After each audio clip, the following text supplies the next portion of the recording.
पहला क्वेश्चन है, निम्नलिखित में से कौन सा निरंतर और व्यापक मूल्यांकन का समर्थन करेगा? पहला, सर्वश्रेष्ठ कार्ड पोर्टफोलियो। दूसरा, वृद्धि और अधिगम प्रगति पोर्टफोलियो। तीसरा, मानकीकृत उपलब्धि परीक्षण। चौथा, मानकीकृत बुद्धि परीक्षण। सही आंसर है वृद्धि और अधिगम प्रगति पोर्टफोलियो। अगला क्वेश्चन है, शिक्षकों को बच्चों के साथ काम करते समय लगातार अपने स्वयं के दृष्टिकोण और पूर्वग्रहों की जांच करनी चाहिए। सही है। समस्या समाधान की प्रक्रिया कार्यात्मक स्थिरता से बाधित है। सही है। पहला ऑप्शन है, ए और आर दोनों सही है। दूसरा, और ए आर की सही व्याख्या करता है। दूसरा है, ए और आर दोनों सही है लेकिन ए आर की सही व्याख्या नहीं करता है। तीसरा है, ए सही है लेकिन आर गलत है। चौथा है, ए और आर दोनों गलत हैं। सही आंसर है ऑप्शन बी, ए और आर दोनों सही हैं लेकिन ए आर की सही व्याख्या नहीं करता है। अगला क्वेश्चन है, गणित में अपने खराब अंकों के बारे में बात करते हुए अभी कहता है, मुझे अंकों की समझ नहीं है। अभी अपने प्रदर्शन का कारण किसको ठहरा रहा है? पहला, किस्मत। दूसरा, कार्य कठिनाई। तीसरा, कोशिश की कमी। चौथा, योग्यता का अभाव। सही आंसर है योग्यता का अभाव।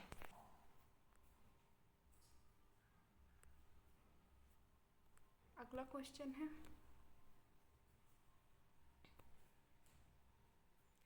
लेव वाइगोट्स्की के सिद्धांत के अनुसार छात्रों के सीखने के अनुभव को बेहतर बनाने के लिए निम्नलिखित में से कौन सा एक अनुशासित दृष्टिकोण है? पहला, छात्रों को ऐसा काम प्रदान करना जो उनकी समझ के वर्तमान स्तर से पूरी तरह से संबंधित हो। दूसरा है, छात्रों के वर्तमान स्तर पर आधारित उनको उचित समर्थन और मार्गदर्शन के साथ काम प्रदान करना। तीसरा है, छात्रों को कोई सहायता नहीं देना और उन्हें अपने दम पर संघर्ष करने के लिए छोड़ देना। चौथा है, छात्रों को ऐसा काम प्रदान करना जिसे वह व्यक्तिगत रूप से संबंधित और पूरा कर सकते हैं। सही आंसर है ऑप्शन सेकंड।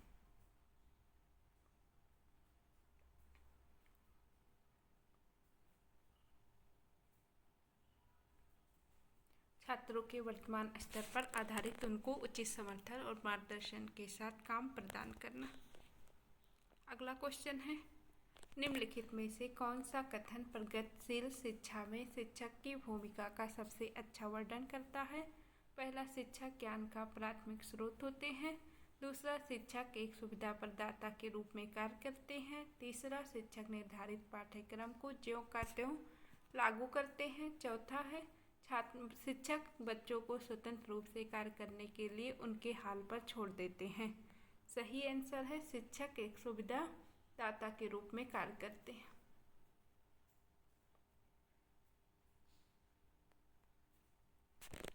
अगला क्वेश्चन है, हावर्ड गार्डनर की दी गई बुद्धि की अवधारणा का निहितार्थ है कि पहला, सभी लोग दुनिया को समान रूप से समझाते और संसाधित करते हैं। दूसरा, अलग अलग आयामों में लोगों की अलग अलग योग्यताएं होती हैं। तीसरा, बुद्धि का केवल एक ही आयाम होता है। चौथा, बुद्धि केवल प्रयोगात्मक अधिगम से संबंधित है। सीटेट में केवल शब्द निगेटिव होता है। इसका सही आंसर है ऑप्शन बी, अलग अलग आयामों में अलग अलग लोग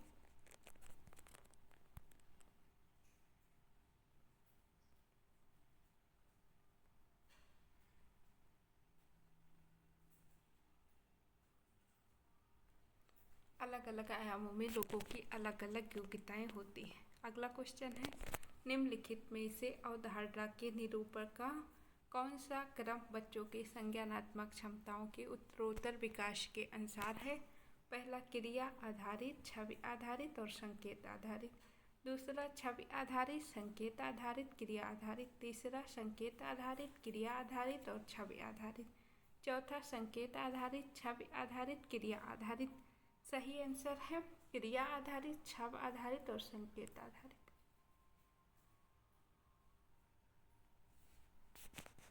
अगला क्वेश्चन है,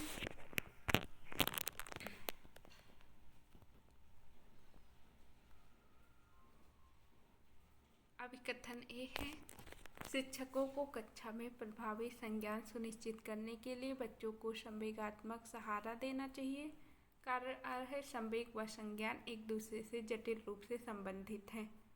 पहला ऑप्शन है ए और आर दोनों सही है और ए की आर सही व्याख्या करता है। दूसरा है ए और आर दोनों सही हैं लेकिन ए की आर सही व्याख्या नहीं करता है। तीसरा है ए सही है लेकिन आर गलत है। चौथा है ए और आर दोनों गलत हैं।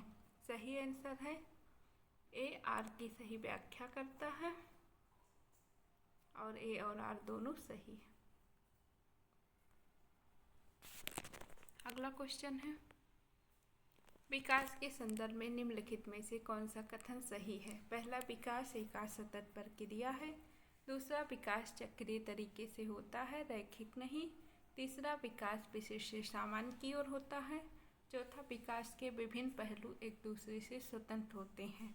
सही आंसर है ऑप्शन बी, विकास चक्रीय तरीके से होता है, रैखिक नहीं।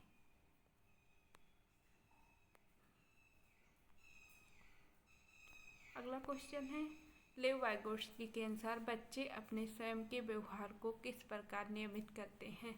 पहला, अनुकूलन की प्रक्रिया द्वारा। दूसरा, आत्मवाक के प्रयोग द्वारा। तीसरा, संतुलीकरण की प्रक्रिया द्वारा। चौथा, खुद को पुनर्बलन के उपयोग द्वारा।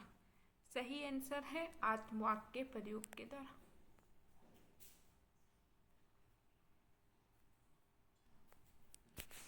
अगला क्वेश्चन है कक्षा 5वीं के बच्चों को तैरने और डूबने की अवधारणा को पढ़ाने के लिए संरचनावाद में दृढ़ विश्वास रखने वाले शिक्षकों द्वारा कौन सा शैक्षिक दृष्टिकोण अपनाया जाएगा। पहला है व्याख्यान विधि। दूसरा, वीडियो दिखाना। तीसरा, पावर पॉइंट प्रस्तुतिकरण दिखाना। चौथा, निर्देशित खोज। सही आंसर है निर्देशित खोज।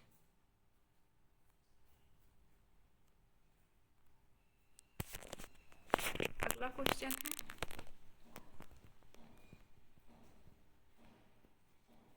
निम्नलिखित में से कौन सी सार्थक सीखने के लिए एक प्रभावी स्मृति तकनीक नहीं है। पहला, रटने व दोहराव। दूसरा, स्मृति सहायक विधियाँ। तीसरा, संकल्पना चित्रण। चौथा, विस्तृत दोहराव। सही आंसर है रटने व दोहराव।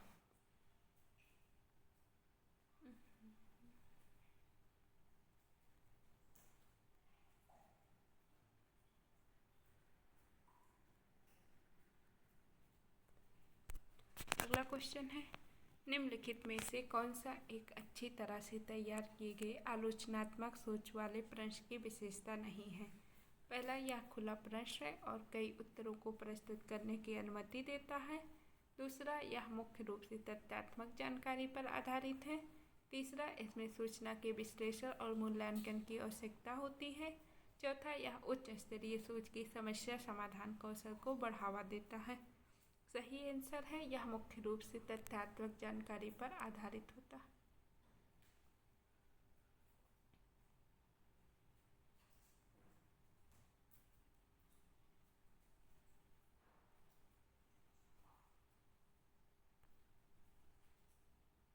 अगला क्वेश्चन है अभिकथन ने विविध सांस्कृतिक पृष्ठभूमि से छात्रों की जरूरतों को पूरा करने के लिए कक्षा शिक्षण को सांस्कृतिक रूप से उत्तरदायी होना चाहिए। कारण है कक्षा में समता केवल मानकीकृत पाठ्यचर्या व आकलन के द्वारा सुनिश्चित की जा सकती है। सही विकल्प है ए और आर दोनों सही है और ए की आर सही व्याख्या करता है। दूसरा, ए और आर दोनों सही हैं लेकिन ए की आर सही व्याख्या नहीं करता है। तीसरा, ए सही है लेकिन आर गलत है। चौथा, ए और आर दोनों गलत हैं। सही आंसर है ए सही है लेकिन आर गलत है।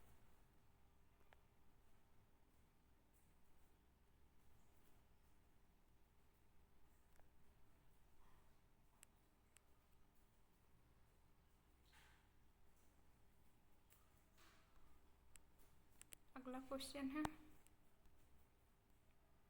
जागृति को पता चल गया है कि उसका कुत्ता रश्दी एक गोल्डन रिट्रीवर है। जब वह एक और कुत्ता को देखती है तो रश्दी जैसा दिखता है लेकिन एक अलग नस्ल का है तो वह उसे भी कुत्ता ही समझती है। जीन पियाजे के संज्ञानात्मक विकास के सिद्धांत के अनुसार यह किस अवधारणा को प्रदर्शित करता है? पहला अहम केंद्रिता, दूसरा वस्तु स्थायित्व, तीसरा संरक्षण, चौथा समायोजन। सही आंसर है समायोजन।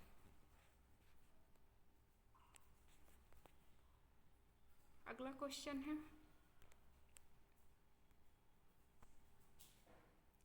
आनुवंशिकता पूरी तरह से एक व्यक्ति के डाट का निर्धारण करती है। पहला सेक्स, सेकंड जेंडर, तीसरा है शैक्षिक सफलता, चौथा है सीखने की शैली।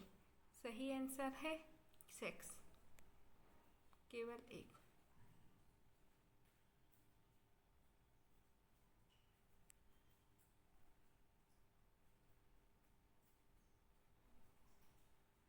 अगला क्वेश्चन है,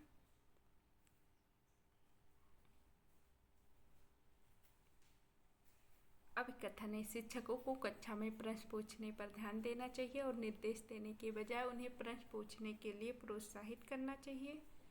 दूसरा है कारण बाल केंद्रित शिक्षा शास्त्र का अर्थ है कक्षा में बच्चों की आवाज़ को महत्व देना है और उनकी प्रतिभागिता को सुनिश्चित करना। सही विकल्प है ए और आर दोनों सही है और ए की आर सही व्याख्या करता है। दूसरा है ए और आर दोनों सही है लेकिन ए की आर सही व्याख्या नहीं करता है। तीसरा ए सही है लेकिन आर गलत है। चौथा ए और आर दोनों गलत हैं। सही आंसर है केवल एक। ए और आर दोनों सही है और ए की आर सही व्याख्या करता है। दोनों ऑप्शन इसका सही।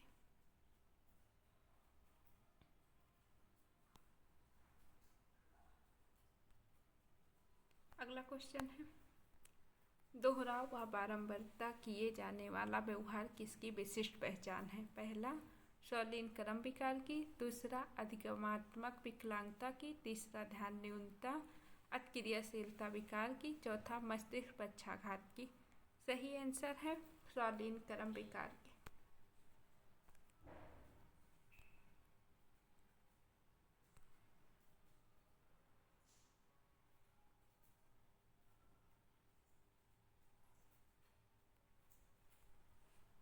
अगला क्वेश्चन है, शिक्षार्थी अधिगम प्रक्रिया में व्यस्त और सक्रिय रूप से शामिल महसूस करते हैं जब पहला गतिविधियाँ उनके संदर्भ से संबंधित होती है, दूसरा अधिगम का बल दोहराव और रटने पर होता है, रटना निगेटिव शब्द है भी गलत।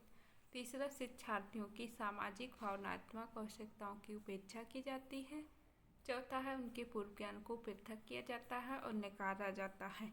सही आंसर है गतिविधियाँ उनके संदर्भ से संबंधित होती हैं।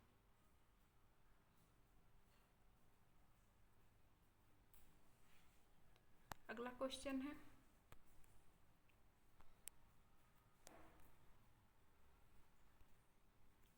आमतौर पर सीखने की अक्षमता या कठिनाइयों वाले बच्चों में पहला नज़र कमज़ोर होने के कारण पढ़ने में परेशानी होती है, दूसरा अपनी भावनाओं को नियंत्रित करने में समस्या होती है, तीसरा एक जैसा दिखने वाले अक्षर को वर्ड को लेकर भ्रम होती है, चौथा मानक बुद्धि परीक्षणों के माध्यम से निदानित बहुत कम बुद्धि लब्धि होती है।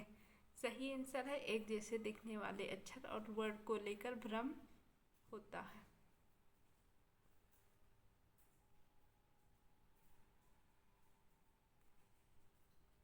अगला क्वेश्चन है, ऐसे बच्चे जिन्होंने बहुत कम उम्र में गंभीर सामाजिक अभाव का अनुभव किया है, आमतौर पर उनके विकास में देरी या बाधा उत्पन्न होती है और पुनर्वास के बावजूद विकास के कुछ क्षेत्रों में सुधार अधीनस्थ होने की संभावना है। यह अवधि जिसमें विकास पर्यावरणीय समर्थन से महत्वपूर्ण रूप से प्रभावित होता है डाट कहलाती है। पहला निगमनात्मक अवधि, दूसरा सहज काल, तीसरा मूल काल, चौथा संवेदनशील काल। सही आंसर है संवेदनशील अवधि।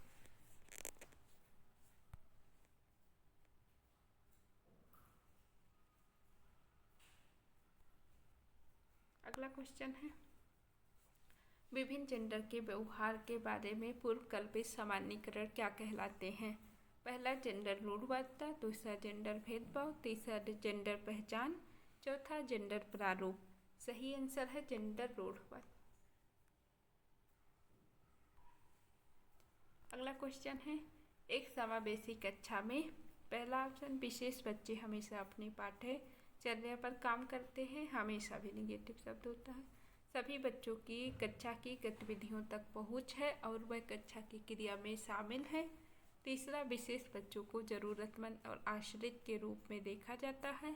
चौथा, सभी बच्चे समान पाठ्यचर्या का पालन करते हैं और सभी शिक्षार्थियों के लिए समान शिक्षा शास्त्र अपनाया जाता है। सही आंसर है, सभी बच्चे की कक्षा की गतिविधियां तक पहुंच होती है और वह कक्षा की क्रिया में शामिल होते हैं।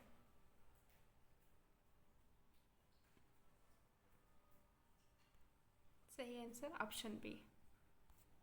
अगला क्वेश्चन है, आलोचनात्मक सोच वाले प्रश्न पूछने का प्राथमिक उद्देश्य क्या है? पहला, छात्रों को प्रक्रियात्मक ज्ञान विकसित करने में सक्षम बनाना। दूसरा, छात्रों के ज्ञान और समझ कौशल का आकलन करने के लिए। तीसरा, उच्च स्तरीय सोच और समस्या समाधान कौशल को बढ़ावा देना। चौथा, छात्रों की जानकारी याद रखने के लिए प्रोत्साहित करना। सही आंसर है, उच्च स्तरीय सोच और समस्या समाधान कौशल को बढ़ावा देना। अगला क्वेश्चन है, सामाजिक रचनावादियों के अनुसार अधिगम की प्रक्रिया के बारे में निम्नलिखित में से कौन सा कथन सही है? पहला, अधिगम एक व्यक्तिगत प्रक्रिया है जो अलगाव में होता है। दूसरा, अधिगम केवल कक्षा औपचारिक शैक्षिक विन्यास में होता है। तीसरा, अधिगम एक निष्क्रिय प्रक्रिया है जो केवल अवलोकन के माध्यम से होती है। चौथा, अधिगम अर्थ निर्माण की एक सामाजिक प्रक्रिया है। सही आंसर है, अधिगम अर्थ निर्माण की एक सामाजिक प्रक्रिया है। अगला क्वेश्चन है,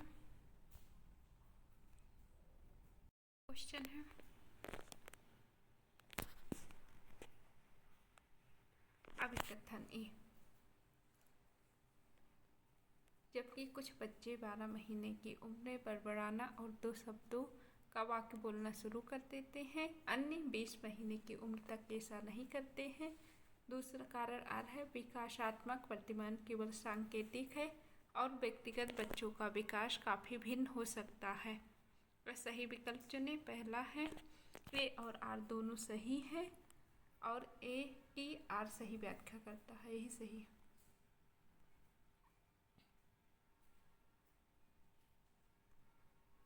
अगला क्वेश्चन है, बच्चों की लंबाई और वजन में वृद्धि किसका उदाहरण है? पहला, मात्रात्मक परिवर्तन। दूसरा, गुणात्मक परिवर्तन। तीसरा, भावात्मक परिवर्तन। चौथा, संज्ञानात्मक परिवर्तन।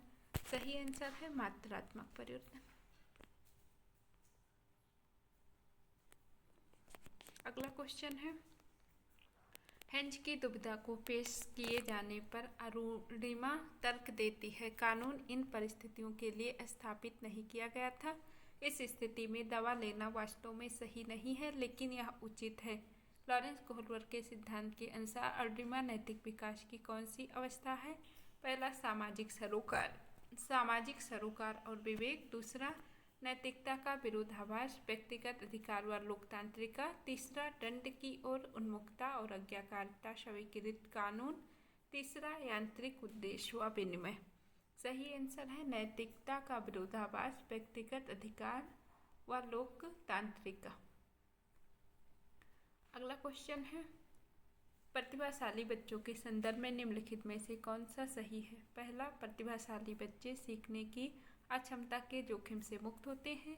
दूसरा, प्रतिभाशाली बच्चे निश्चित रूप से शैक्षणिक, सामाजिक और भावनात्मक सभी क्षेत्रों में उत्कृष्टता प्राप्त करते हैं। तीसरा, प्रतिभाशाली छात्र हमेशा खुश, लोकप्रिय और अच्छी तरह से समायोजित होते हैं। चौथा, प्रतिभाशाली छात्र अन्य छात्रों की तुलना में अपेक्षाकृत उन्नत गति से सीखते हैं। सही आंसर है ऑप्शन डी।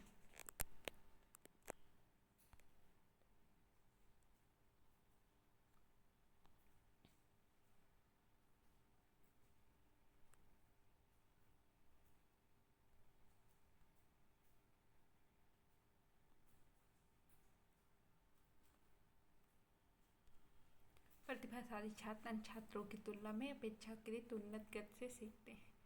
अगला क्वेश्चन है, जीन पियाजे के अनुसार निम्नलिखित में से कौन सी क्षमताएं पूर्व संक्रियात्मक अवस्था की विशेषताएं हैं? पहला, वर्गीकरण और क्रमबद्धता। दूसरा संरक्षण और अमूर्त चिंतन, तीसरा नकल और प्रतिवर्तीता, चौथा प्रतीकात्मक खेल और जीववाद। ऐसे है प्रतीकात्मक खेल और जीववाद। इसका सही आंसर है ऑप्शन डी।